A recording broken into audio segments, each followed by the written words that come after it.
The top business stories live from the Sky News City studio. The chief executive of the Competition and Markets Authority tells me the price of baby formula requires deeper investigation. Mortgage approvals last month beat expectations, hitting at a more stable property market. Also ahead, I speak to the venture capital firm still spotting opportunities in the European software sector. Plus, a new report out highlights just how much music gigs could boost the hospitality sector.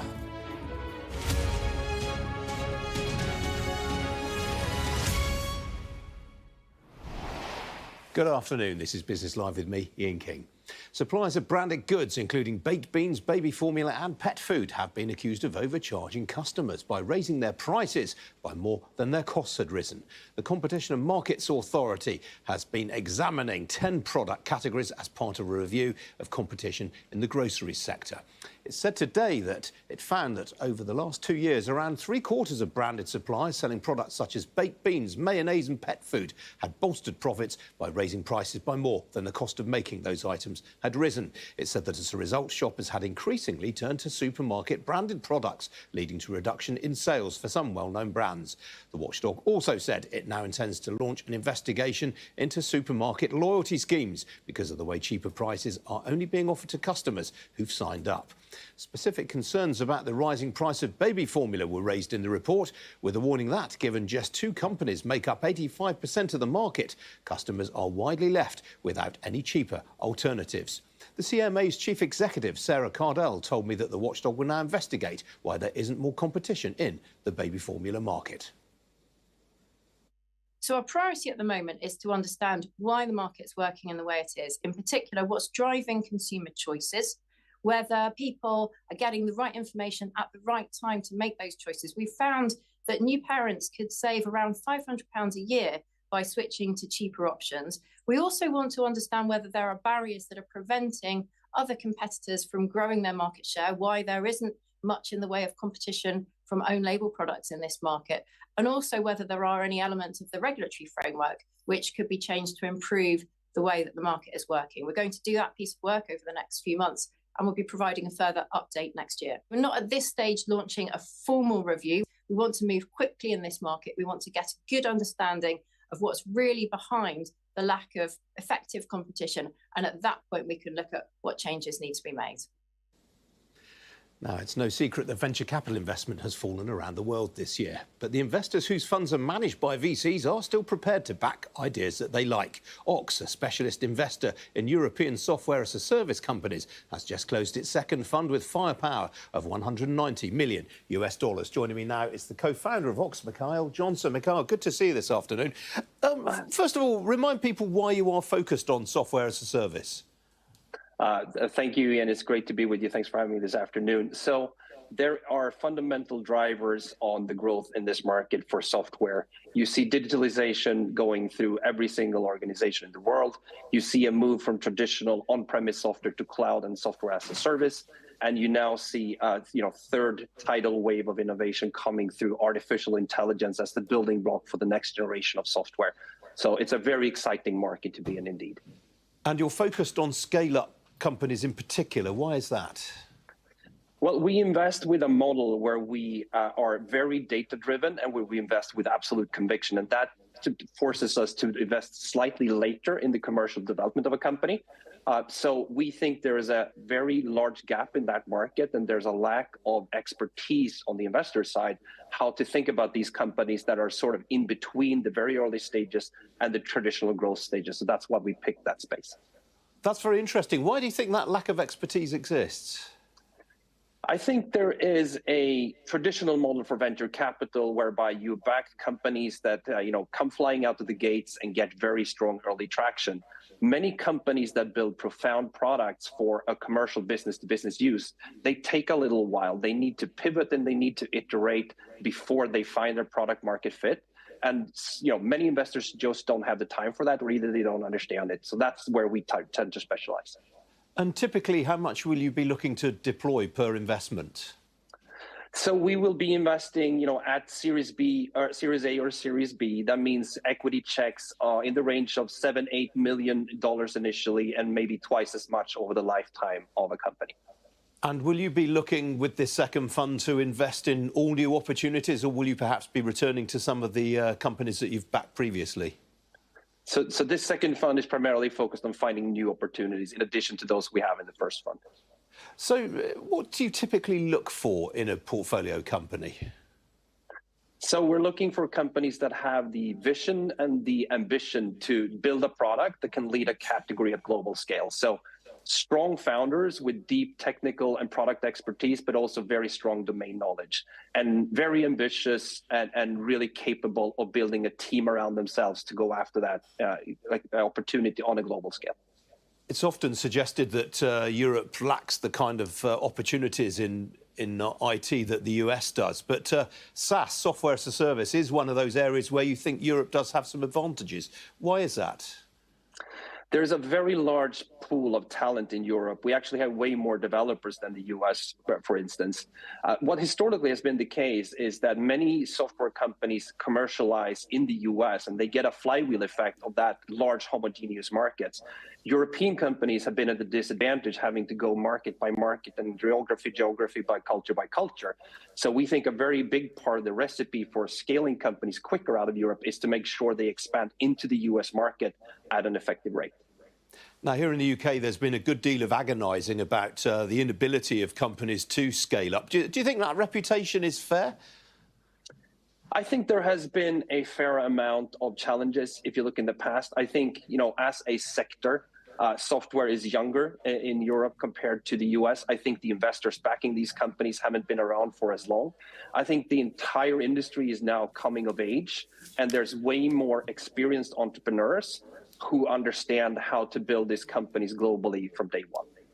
OK, Mikhail, we've got to leave it there, I'm afraid. Good to talk to you this afternoon. Thank you. Thanks very much, Ian. Some other news stories for you now. New figures out today show that mortgage approvals in the UK rose by more than expected last month. Data released by the Bank of England shows that net mortgage approvals for house purchases rose to 47,400 in October. That was up from 43,700 in September. Well, that number was well above expectations and was the highest since July, but remains around 28% below the level in October 2019, prior to the pandemic. Ministers will today be given notice that the Barclay family is ready to repay a £1.16 billion loan to Lloyds Banking Group, paving the way for a public interest probe into the future of the Daily and Sunday Telegraph newspapers and the Spectator magazine. First reported by City editor Mark Kleinman, Lloyds, the Barclays family and Redbird IMI, the Abu Dhabi-backed vehicle which is funding the loan repayment, will write to Lucy Fraser, the Culture Secretary, to give her 48 hours notice of the redemption. Sources say the notice, which had been demanded by Ms Fraser last week, would see the funds being transferred to Lloyds as early as Friday or at the start of next week. And the chief executive of Deutsche Bank has said that Europe should consider lifting the cap on banker bonuses. Speaking at the Financial Times Global Banking Summit, Christian Savings said that EU banks were suffering from an unlevel playing field when it came to terms of attracting talent after the UK scrapped the cap last month. His comments come 2 days after Anna Botín, the chief executive chair of Santander, welcomed the removal of the UK cap and said that a similar move in the rest of Europe would help better align bankers' interests with those of their shareholders. And Saudi Arabia's sovereign wealth fund is taking a 10% stake in Heathrow Airport after the airport's biggest shareholder for the last 17 years sold its stake. The Spanish infrastructure company Ferrovial bought Heathrow's parent BAA for £10.3 billion in 2006. It subsequently sold Gatwick, Stansted and Edinburgh airports and then progressively sold down its stake in Heathrow until it was left with a 25% shareholding, which it is now offloading. Well, Saudi Arabia's public investment fund will pay £1 billion for its holding. A further 15% is being bought by the European private equity firm Ardian. Other existing shareholders in Heathrow include the Qatar Investment Authority, Singapore's sovereign wealth fund GIC, the university's superannuation scheme and the Australian Retirement Trust. Now, the Chancellor has been defending measures taken in his autumn statement this afternoon. Speaking at the Treasury Committee, Jeremy Hunt said his decisions were sensible, given that he was faced the tightest set of public finances. As a result of the decisions I took in this year's autumn statement, we are overall in a situation where debt is lower than it was predicted to be in the spring budget. I think it's very foolish to predict that nothing bad is going to happen in the world over the next 12 to 24 months, and therefore you need to think about resilience in your approach to economic decision making. Now, the hospitality sector is missing out on a £2.4 billion sales opportunity, according to a report published today. The Live Music Index, prepared by Nielsen IQ on behalf of the live music marketplace GigPig, suggests that if all venues with the potential to show live music did so, they could generate extra revenues worth an extra £107,000 per venue per year. And it found that if all UK artists were to gig in the so-called seed music sector, it could generate £400 million in extra earnings for them. Well, joining me now to talk about this is the Chief Executive of GigPig, Michael Forster. Michael, welcome to you. Why is it, do you think, that these venues, typically pubs, clubs and bars, do not put on as many events as they could do? Historically, it's been about access, gatekeepers holding the keys to the artist kingdom, essentially. If you own a bar or a restaurant, quite often you ask yourself, how do I access artists? How do I access DJs and get them booked in? With GigPig, we have 6,000 artists now on the platform, and it's a much easier way of booking musicians and DJs into your venues. How do you rank the artists? Is it done by locality, or is it done by the sort of genre of music they perform in? It's done by everything. It's done by genre. It's done by locality. We verify every artist that comes onto the platform. We help them complete their profiles, make sure that they've got all the tools to sell themselves to the venues. So yeah, it's across the board, really. And you have actually found in this research that more venues are planning to put on more events over the next 12 months. Yeah, 87% of venues that responded to the survey said that they were planning, and the reason for that increase in gigs was to customer satisfaction. So if you get more people into your venue, they spend more money, they stay longer. So if you enhance your music offering to those customers, you get more money in your till. What about the musicians themselves? I mean, are many of them up to performing night in, night out? Yeah, absolutely. They would love to perform night in, night out. If you're an artist, you're born to be an artist. This is not something which you choose to do. In fact, post-pandemic, a lot of artists chose not to do it. You know, we lost over 20,000 artists to the pandemic with 15 months of no gigs. So artists want to gig as often and as frequently and for as much money as they possibly can. They would prefer to make a living out of music than not. In what you're calling the seed music scene, roughly how much does a musician earn per gig? Well, that depends very much upon location, timings of the gig, and how far a musician has to travel. But with GigPig, what we do, we offer, we're essentially a virtual agent for the artists on the platform. We offer them all the tools to negotiate with venues and set minimum fees for themselves so that the artists are no longer taken advantage of. But I think looking at the research that you've published, I mean, I think according to the Musicians' Union, the average musician earns something like £20,000 a year. Looking at your research, they can significantly give that an uplift. Yeah, absolutely. We found that from the over 1,000 artists who responded, they're making on average 25,000. If you're on the GigPig platform, you're making on average £31,000 per year. But we do have artists who are making £60,000 a year.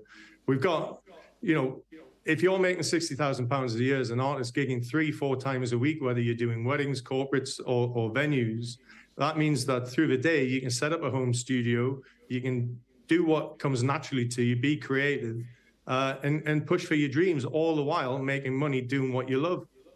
Is playing in pubs and bars still a passport to stardom?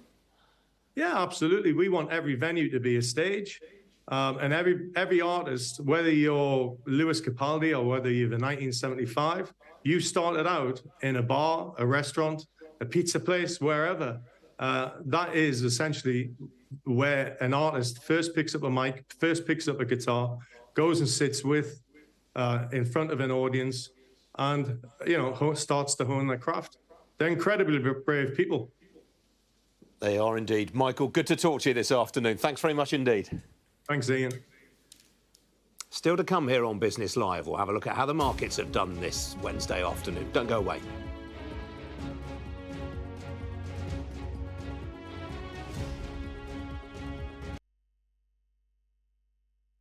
Yes, I have. Yes, it's called No More Secrets. So, unlike my actual task was to keep everything under my hat for 60 years. And, of course, none of us did ever say anything about our work, not even to the office next door. Very, very strict. It all had to be kept under wraps. We were all sworn to secrecy, and having signed the Official Secrets Act, of course, there was no way that I could even talk to my parents about where I was and what I was doing. And that was not as hard as you might imagine, actually, because there was no option. I knew that I had to keep everything to myself, everything I heard and saw and read. Oh, there it is. Yeah. Lovely private house, which we still use today. The visitors may go in there now. But was it hushed? People didn't speak very much? Oh, no, only social things. I have an MBE, which is fairly recent. It was for remembering and promoting the work of Bletchley Park, which I still do. Then I have the Légion d'honneur and the Defence Medal and the General Service Medal. And the round one is the Bletchley Park commemorative badge. It's not a medal, but it is a commemorative badge. Yes, that was great fun, especially as the people who interviewed me used to live very near where I lived in Washington. So a nice introduction to a conversation. I think I can say now, showing off in a way, that I'm rather good at paraphrasing. So I handle the translated Japanese messages and put the message into other wording, which we hoped would not be recognised should they have fallen into Japanese hands.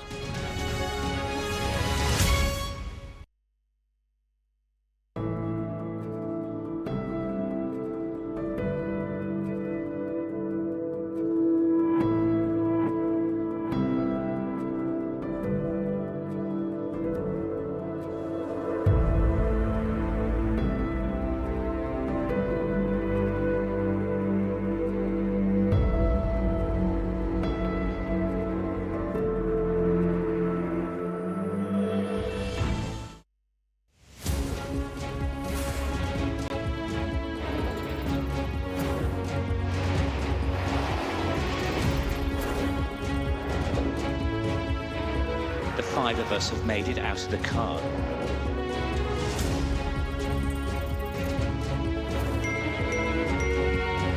Welcome to Backstage, the film and TV podcast.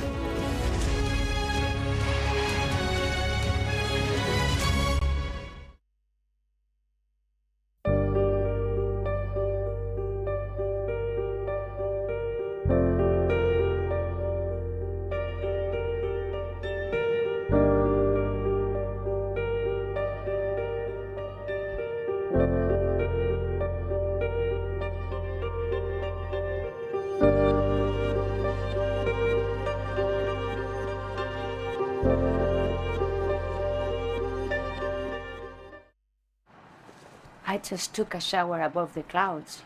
You know why? Because this is the Emirates A380.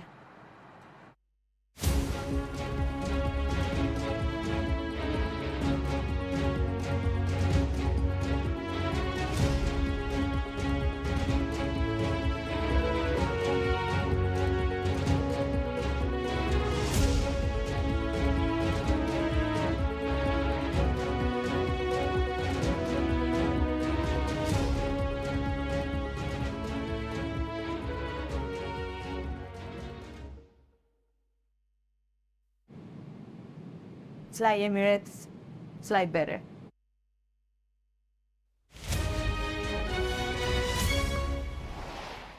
Well, European stocks have finished higher this afternoon following news that German inflation eased to 2.3% this month, down from 3% in October and the lowest reading since June 2021. As you can see in the top left-hand corner of the screen there, the DAX has risen by 1% to hit a 4-month high on that piece of news. Here in London, the FTSE 100 has finished slightly lower, down just over 0.2%, in fact. Financial stocks weighing on the index, and in particular stocks with Hong Kong and China exposure among the leading fallers. That's on concern over consumer spending in the region. HSBC, Standard Chartered and Prudential, all among the leading fallers, as you can see there. Standard Chartered and Pru, in fact, off by more than 3% apiece. To the upside, well, the Mexican miner Fresnillo is among the leading blue chip gainers. In fact, it is the leading blue chip gainer this afternoon. That's after gold hit a 7-month high and silver hit a 4-month high. That finished 5.5% to the good. Outside the FTSE 100, we mentioned this on our morning programme today, Halfords has slumped by 19%. That's on the back of a mild profits warning, but the network's testing specialist Spirent Communications is up by 6.25% on a trading update. Meanwhile, EasyJet, that you can see at the top of the screen there, that remains wanted. That's up another 6% after Tuesday's results. Over on Wall Street, stocks have opened higher in November. Well, look at that. I mean, the Nasdaq's looking pretty unchanged there just now. They have finished they have opened to the upside. I can tell you that at the moment. November looks like being the 4th best month since 1994 for US equities. Talking points this afternoon include General Motors. Shares there have surged by more than 10% on news that it plans to buy back $10 billion worth of its shares. On the foreign exchange markets, well, the dollar has rallied after recent weakness. As you can see, sterling off 0.1% right now against the greenback. It's up by a similar amount, though, against the euro. The single currency, meanwhile, off by just over 1/5% against the dollar. As for the oil price, well, that has given back all of the gains from earlier in the session. Well, actually, I say that. It was lower when I walked into the studio, I promise you. Barrel of Brent crude now changing hands at $82.38 a barrel. According to that, it's up 4/5% roughly. Well, with me now in the studio is Guy Foster. He's Chief Strategist at RBC Brewing Dolphin. Guy, good to see you this afternoon. These German inflation numbers have really come as quite a surprise, haven't they, to the markets? They have, and in many ways, you know, you commented on what a strong month it's been for stocks and for markets in general, stocks and bonds.